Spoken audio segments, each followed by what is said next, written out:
মোহতারাম, মোবাইল ফোনে তালাক দিলে যে বিষয়টি হয়তো অন্য কেউ জানে না, শুধুমাত্র স্বামী তার স্ত্রীকে মোবাইলে তালাকের কথা জানিয়েছে, এক্ষেত্রে তালাক গ্রহণযোগ্য হবে কিনা। তালাকটা ভাই এটা সহজ বিষয় না, তালাকটা অনেক কঠিন। তালাক ইসলামের এমন এক বাস্তবতা যেটা আবগদুল হালাল, সবচেয়ে নিকৃষ্ট হালাল বিষয়টা হচ্ছে তালাক। নবীজি সাল্লাল্লাহু আলাইহি সাল্লাম আম্মাজানদেরকে প্রায় সময় বলতেন, আনা লা উতাল্লিক, আমি কখনো তালাক দিব না। আর আমরা কথায় কথায় কি বলি, তোর সাথে আমার ঘর করা হবে না, তোরে কিন্তু আমি তালাক দিয়ে দিব, তোর সাথে আর বেশি দিন টিকবে না, সংসার মনে হয় গেল। এই যে আমরা প্রতিনিয়ত তালাকের কথা মুখে বলতে থাকি, শয়তান কিন্তু এটাকে ইনিয়ে বিনিয়ে তালাকের দিকে নিয়ে যায়। অনেক সময় আমরা বলি যে এই কাজটা না করলে কিন্তু আজকে তোরে খাইছি, তোর সাথে সংসার কিন্তু করব না। স্ত্রী যদি ওই কাজটা না করেন, যে এই কাজটা না করলে তোর সাথে কিন্তু আমি ভাত খাবো না, তোর সাথে সারাসারি হয়ে যাবে, তো হয়ে যাবে বলার কারণে অনেকটা বাঁচছেন। যদি এইটা বলে ফেলেন যে এই কাজটা করবি, না করলে তুই তালাক, 3 তালাক, তাহলে কিন্তু তালাক পতিত হয়ে যাবে। আপনি সেটা মোবাইলে দেন, আপনি সেটা চিঠির মাধ্যমে দেন, আপনি সেটা একটা ছোট্ট নাবালেক মাসুম বাচ্চা, তারে দিয়ে আপনি সংবাদটা পৌঁছাইছেন যে যাও কথা বলতে পারে, তারে আপনি সংবাদটা পৌঁছাইতে দিলেন যে অমুকরে গিয়ে বলো আমি কিন্তু তাকে তালাক দিয়ে দিলাম, তালাক কিন্তু পতিত হয়ে যাবে। এই জন্য তালাক জিনিসটা খুব মারাত্মক। সালাসুন জিদ্দুহুন, নবী করিম সাল্লাল্লাহু আলাইহি সাল্লাম 3টা বিষয়ে আমাদেরকে সতর্ক করছেন, 3টা বিষয় আমাদেরকে সতর্ক করে বলেছেন। এবং 3টা বিষয়ের একটা হচ্ছে এই যে ইজাব কবুল। হাসতে হাসতে আমরা অনেক সময় বলি যে ঠিক আছে আমি বিয়ে করে ফেললাম, মেয়েও রাজি আপনিও রাজি।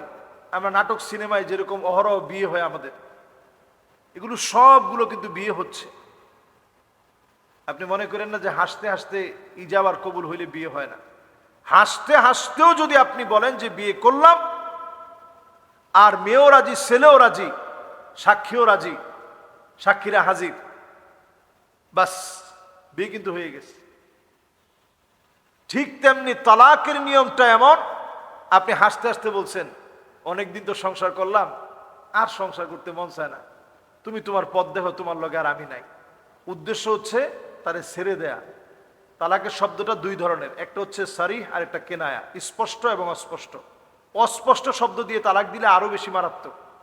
আপনি বললেন যে এতদিন তোমার লগে তো পর্দা টর্দা ছিল না, তুমি আমার স্ত্রী, এখন থেকে আজকে থেকে তোমার লগে আমার পর্দা, আমার বোন যেমন তুমি আমার কাছে, আমার খালতো বোন যেমন তুমি আমার কাছে এমন, খালতো বোন যেমন আমার সামনে আসতে পারে না, তুমিও আজকে থেকে আমার সামনে আসতে পারবা না, আজকে থেকে তুমি আমার পর নারী, তোমার লগে আমার আর আজকে থেকে আর কোনো মানে একত্রে দেখা সাক্ষাৎ নাই, তোমার সাথে আজকে থেকে আমার পর্দা। উদ্দেশ্য যদি নেন তালাক, তাহলে তালাক হয়ে যাবে।